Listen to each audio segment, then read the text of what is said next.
So this is a very common debate amongst fans of all things Middle-earth. Who would win in a battle between one character and another? Who is stronger? Who is more powerful? Well, in today's video we are going to do our best to give you the information about who we would consider to be the most powerful evil beings in Middle-earth. Now please note that I have specifically said Middle-earth, meaning the east of Arda, the other side of the Great Sea, whereas the majority of the most powerful characters in Tolkien's universe exist to the west, so we won't be including any of the Valar in this video, including Melkor. I do not want to go into great detail about the origins and backstory for each of these characters, as it's not a video on the history of their backgrounds, more just a list on who we classify as being the most powerful evil beings. I also want to point out that this list is not in any order. I wouldn't dare attempt to rank these characters, that will likely just cause arguments in the comments.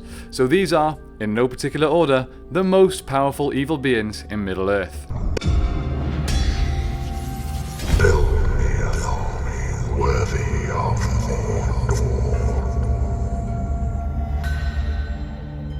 Mordor. So let's start with the obvious, Sauron. Now Sauron's place on this list is not just justified by his actual capabilities and his amount of power, but his influence and control that he has over other beings. Even if there were potentially other characters in Middle-earth that could give Sauron a run for his money in a one-on-one fight, his dominion over orcs and men from the east means that he's not someone you would bet against. Not only that, but he is of course a Maiar. He is the greatest servant of Morgoth, and he is a master manipulator. After the downfall of Morgoth, Sauron continued to conquer pretty much all of Middle-earth throughout most of the Second and Third Ages, which is thousands of years worth of control. And even when he was not fully in control, he was still greatly feared. It takes an extremely powerful being to have almost an entire world living in fear of his return. Next we are going to talk about Balrogs, and here we're going to talk specifically about two. The one you are most likely familiar with, Durin's Bane, but also the Lord of the Balrogs during the First Age, Gothmog. Let's start with Durin's Bane.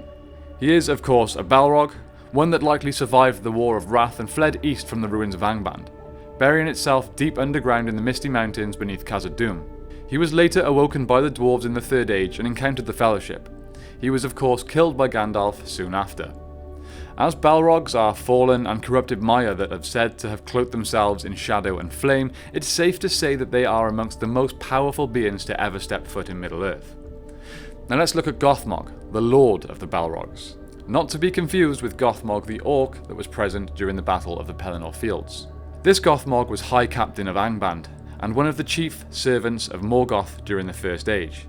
He was one of the Maiar that followed Melkor against the other Valar, and because he had a brilliant mind and the ability to assume an immensely powerful form, he was made the Lord of Balrogs.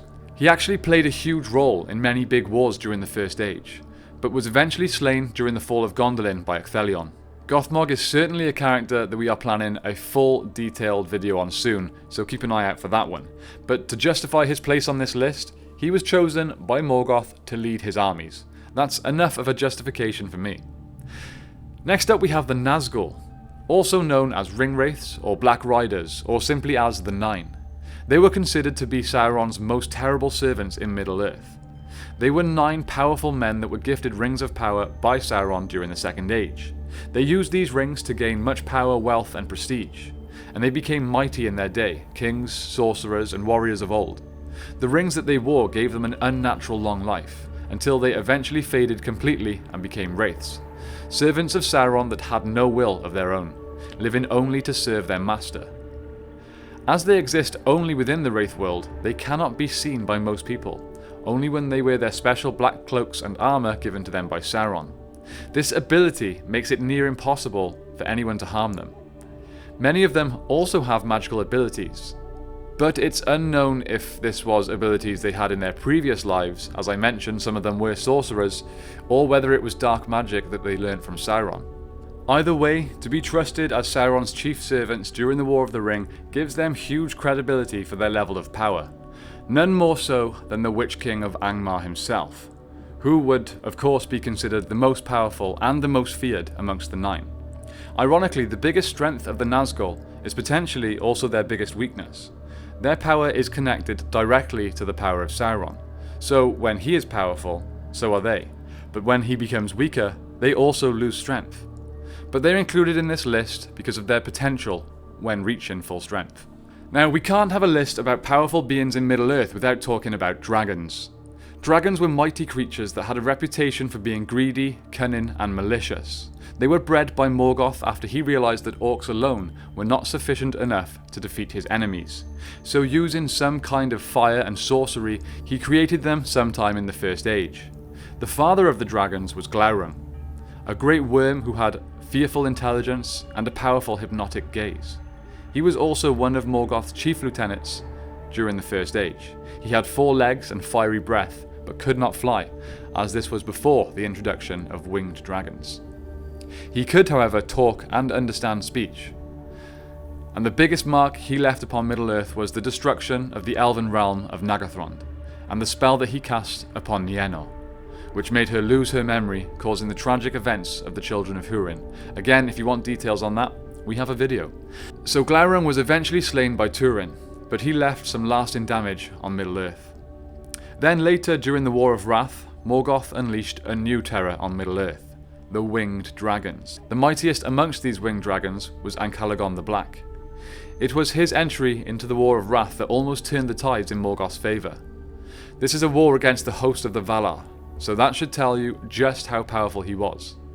Even by the late Third Age, he was still considered to be the mightiest amongst the dragons. Gandalf actually points out that not even his fire could melt the One Ring. He was eventually defeated during the War of Wrath, along with most of the other dragons by Earendil. Some dragons survived and fled the battle, and survived deep into the later ages, explaining the existence of Smaug within the Third Age. Next, we have to talk about Saruman. Now, while he is not purely evil, as in, he does not solely serve either Morgoth or Sauron, he is in it for himself. He does, however, commit many evil actions that have earned him a position on this list. As a Maiar, he was sent to Middle-earth as the leader of the Astari by the Valar to help against the fight with Sauron. That shows just how powerful he is. Now, we have discussed this before, but we don't actually know the true extent of the power of the wizards. But we know that when Gandalf takes Saruman's place as the White Wizard, he is more powerful than even the Witch King, despite what the movies may lead you to believe. And let's not forget that he defeated a Balrog as Gandalf the Grey. So there is no telling just how powerful Saruman could have been as Saruman the White if he unleashed his true potential. Finally then, we have to include one of the unknown entities of Middle-earth, Ungoliant and Shelob, and the other giant spiders. Now, why do I call them unknown? We know that Shelob is just a giant spider, right? Well, yeah, sort of, but we know that she is a descendant of Ungoliant, and her origin is completely unknown. All that we know is that she came from the darkness. So how she came to be, or how she has such great power, is still a complete mystery. Some believe that she is an incarnation of darkness and emptiness itself. Super creepy. Now, we do know that she had the potential to be the most powerful being to ever live in Middle-earth. At one time, after being deceived by Melkor, she wrapped him in her webs, and was poised to devour him as punishment for his perceived betrayal. She had grown far larger and far stronger after absorbing light. At this point, specifically the light from the 2 trees. Again, that's a story for another time. And she would have killed Melkor if his cry of desperation had not been heard by his Balrogs, who came to their master's rescue. It was after she fled from the Balrogs that she had many offspring, including Shelob.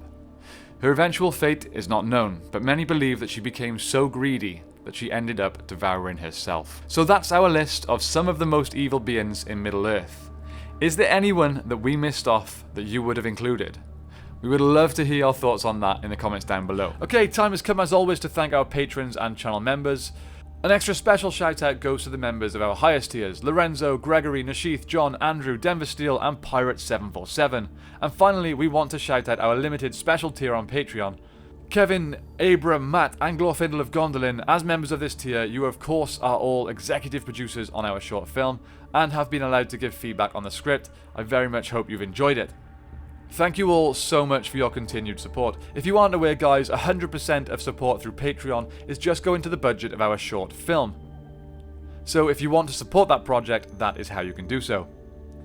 A very quick reminder before we go to check out our other channels, the 6th Ranger and History of Dragon Ball, for some nostalgic Power Rangers lore and anime lore. The links will be in the description down below if they are of any interest to you. I'm also going to point out to those of you that are interested that we are currently moving our gym. If you don't know, our office is actually inside a gym that we own.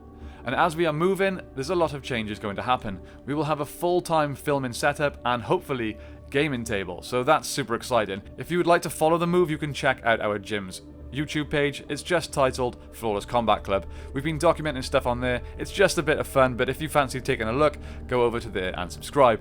Okay, thank you all so much for watching. I hope you have a great day, and I will see you next time on The Broken Sword.